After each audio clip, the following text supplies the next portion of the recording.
78 kabupaten kota di Jawa Timur lebih dari hampir 1.600 hektar tanaman padi di Karawang, Jawa Timur. Sejumlah produksi hasil pertanian komoditas di Kabupaten Merangin Jember, Jawa Timur, para petani memilih bertani dengan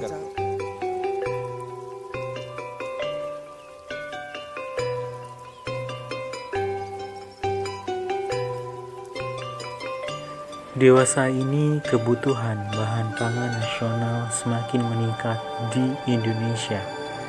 Hal tersebut tentunya menjadi tantangan tersendiri bagi beberapa pihak terkait. Salah satunya seperti pemerintah dan petani. Di sisi lain, petani harus selalu meningkatkan produktivitas hasil panennya.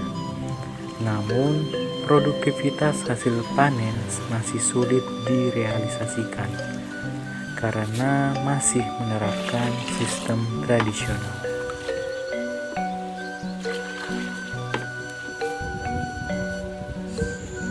Seperti yang semua ketahui, beberapa tahun terakhir pertanian Indonesia sedang mengalami penurunan. Pada tahun 2018, Badan Pusat Statistik memaparkan bahwa luas lahan pertanian di Indonesia turun menjadi 7,1 hektar. Fenomena ini tentunya diperparah oleh tidak efisiennya jumlah air pertanian yang digunakan.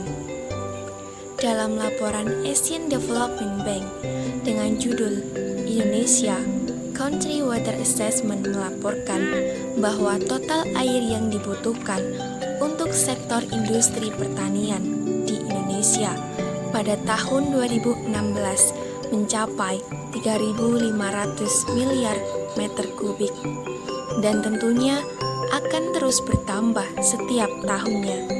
Hal ini tentu membuat produktivitas hasil panen di Indonesia semakin menurun. Oleh karenanya, modernisasi konsep pertanian perlu segera direalisasikan.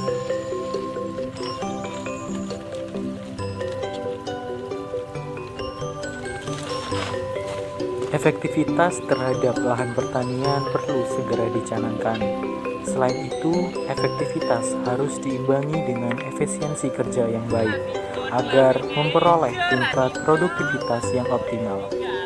Oleh sebab itu, perlu adanya efisiensi, khususnya dalam pengolahan pupuk. Dengan demikian, apabila efisiensi pertanian berbasis teknologi dapat dilaksanakan, maka bukan tidak mungkin petani dan pemerintah memperoleh banyak keuntungan. Berdasarkan sumber beberapa berita yang telah kami kumpulkan bahwasanya gagal panen disebabkan karena adanya kekeringan. Lahan kekeringan sendiri semakin meluas hingga mencapai 31.000 hektar. Namun kebutuhan pangan nasional mencapai 70%. Oleh karena itu, kami sebagai generasi muda sepatutnya harus memiliki inovasi dalam mengatasi permasalahan pertanian di Indonesia. Oleh karena itu, dapat didefinisikan sebagai konsep pertanian masa depan yang memanfaatkan beberapa instrumen untuk melakukan identifikasi, analisa, dan pemupukan secara otomatis berdasarkan kondisi tanah pertanian. Selain itu, dalam hal fertilisasi, SOSIS menerapkan metode irigasi tetes. Irigasi tetes merupakan sistem irigasi mikro yang menggunakan sistem tetes. Metode ini sangat efektif dan efisien. Metode ini memiliki banyak manfaat, yaitu mudah diterapkan di seluruh jenis lahan, hemat air, dan dapat menyalurkan nutrisi dengan takaran yang tepat. Selain itu, metode ini juga tidak membutuhkan banyak biaya, sehingga dalam perancangannya tidak memberatkan pengguna. Secara garis besar, SOPSIS terbagi atas beberapa komponen utama, yaitu water supply, soil monitor system, pompa air dan kelistrikan, serta subsistem penyaluran nutrisi. Adapun desain model pada SOPSIS adalah sebagai video berikut. Cara kerja dari SOPSIS cukup sederhana, yaitu pada awalnya, soil monitor system akan melakukan sensing data secara real time. Selanjutnya, hasil data tersebut akan diinformasikan kepada petani melalui aplikasi message bawaan yang telah tersedia. Namun, apabila diketahui bahwa kadar kandungan kimia pada lahan pertanian berada di bawah 50%, maka petani akan diberi peringatan melalui aplikasi dan nyala lampu indikator pada soil monitor system. Setelah itu, petani cukup membalas dan mengetikkan perintah on kepada nomor yang mengirimkan notifikasi di aplikasi message. Dengan begitu, pupuk yang telah diletakkan akan beredar dengan sendirinya.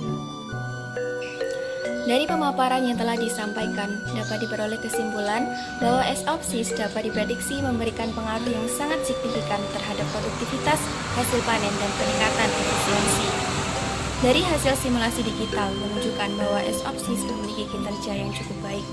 Dan poin penting yang terakhir adalah mengenai perbedaan konsep antara SOPSIS based on Edgy Touch approach ialah terletak pada intervensi petani dalam mengontrol pertanian dari rumah. Di samping itu, penulis perlu menyampaikan saran sebagai wujud evaluasi dalam pengembangan ilmu pengetahuan dan teknologi. Di antaranya, diperlukan penerapan dalam waktu dekat dan implementasi secara real dengan teknik bangunan asli agar diperoleh hasil yang optimal. Saatnya berbuat dan berkarya. Susun rencana sekarang juga, mulailah secepatnya. Najwa Shihab.